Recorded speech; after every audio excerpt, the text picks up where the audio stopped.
Toxic relationships are addictive. कभी आपको वाकई मोहब्बत होती है, कभी लोनलीनेस में जो बेस्ट ऑप्शन अवेलेबल होता है वो आप मोहब्बत समझ बैठते हैं, और कभी कभी आदत को मोहब्बत समझ बैठते हैं।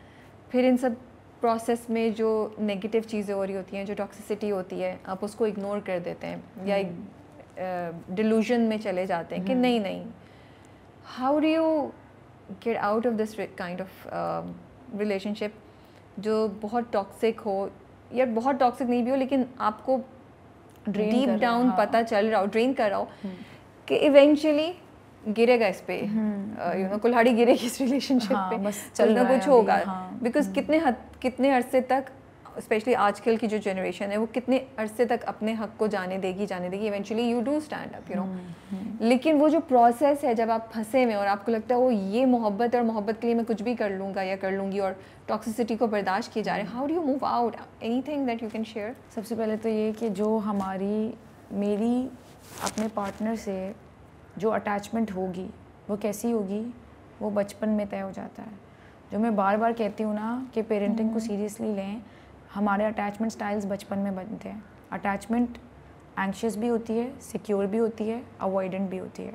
एंग्शियस में ये होती है कि एक मिनट बाद, do you love me, do you care for me, I you, अगर उसने जवाब नहीं दिया, oh he is going to leave me, I will be alone again.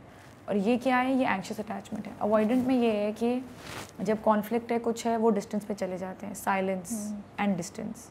और जो एंग्शियस है उसको जवाब चाहिए कि आर वी सेफ, अगर ख़त्म करना है तो बता दो, this is too torturous for me, मैं नहीं रह सकती इस तरह, ये वो फलाना धमाका।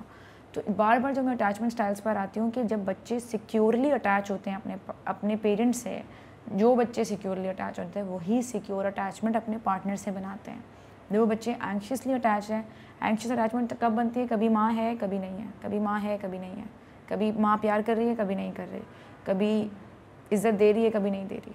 तो वो इनकन्सिस्टेंसी जो ज़िंदगी में होती है ना, वो अंदर आ जाती है, और फिर हम अपने रिलेशनशिप्स में वो रिलेट करते रहते हैं, और हम अपनी बनाई हुई स्टोरी को जीना चाहते हैं।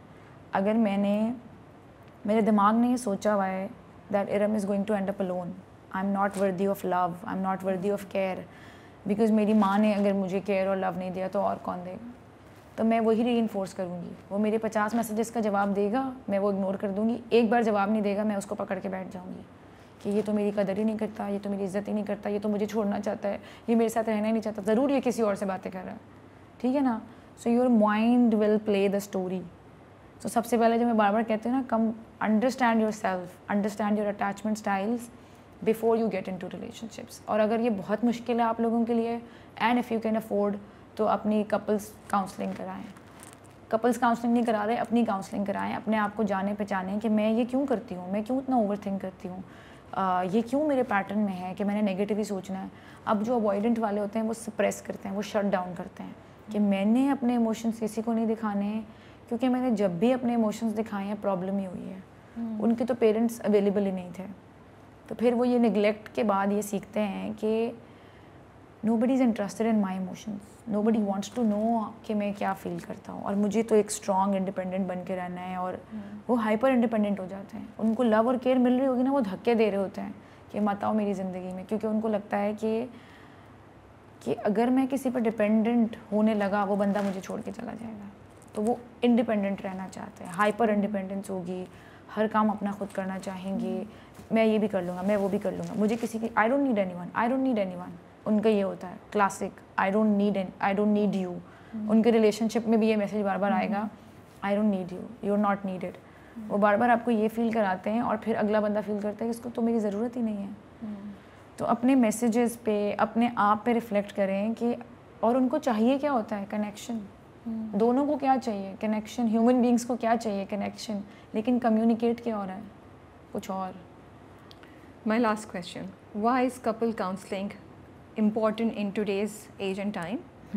और क्या कपल्स काउंसलिंग एक रिलेशनशिप को ब्रेक करने से रोक सकती है? स्ट्रेंथन तो मुझे लगता है बहुत दफ़ा कर देती है, बट क्या वाकई एक टूटती हुई रिलेशनशिप कपल काउंसलिंग से बच जाएगी? हाँ बिल्कुल, मैंने ऐसे बहुत सारे केसेस देखे हैं कि बच गई है। मेरी अपनी रेफरेंस पर एक मेरी दोस्त गई है माशाल्लाह, और उनका एक बेटा था, बेटा है अल्हम्दुलिल्लाह। और मैंने उसको बस ये कहा यार तू एक बार ट्राई कर ले, तेरा डिसीजन तो फाइनल है ना, तो तू इसी पे रही हो बस, just try it. And I am so happy that you know it could help her, it saved her marriage. और अल्हम्दुलिल्लाह बहुत खुश है अब वो।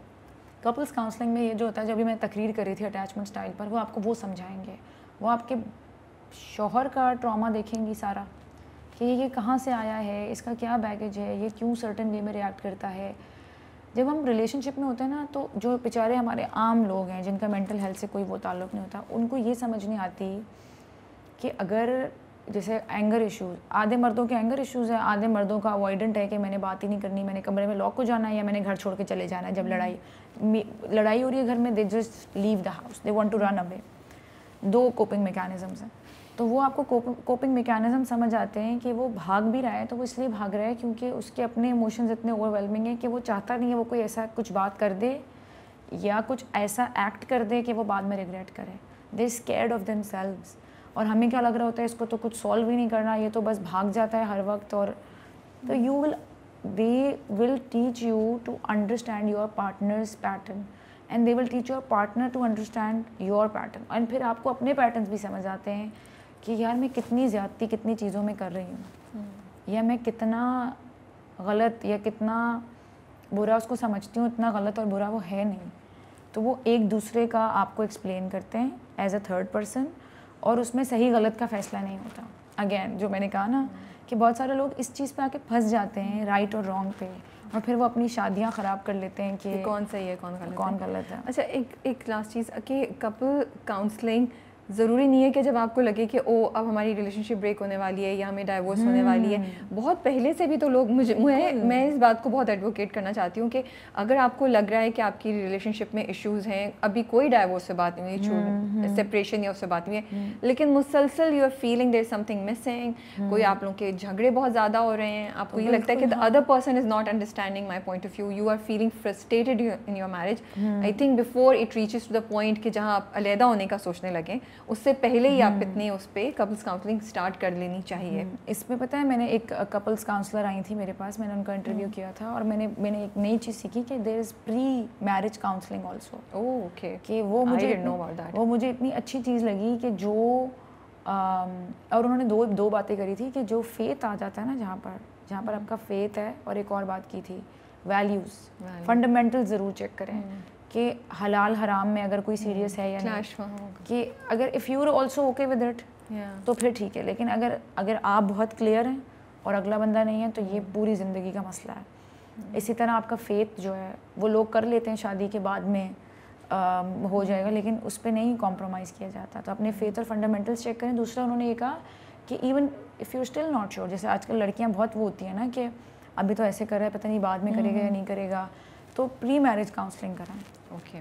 अगर आप बहुत आपका मसला है तो। और दूसरा यही जो आपने बात करी कि क्यों वेट करना है कि पानी सरसों पर चला जाए। बहुत सारे ऐसे भी शादियां होती हैं हस्बैंड नहीं मान रहे होते कि नहीं करवाने, तो आप अपनी करवाएं।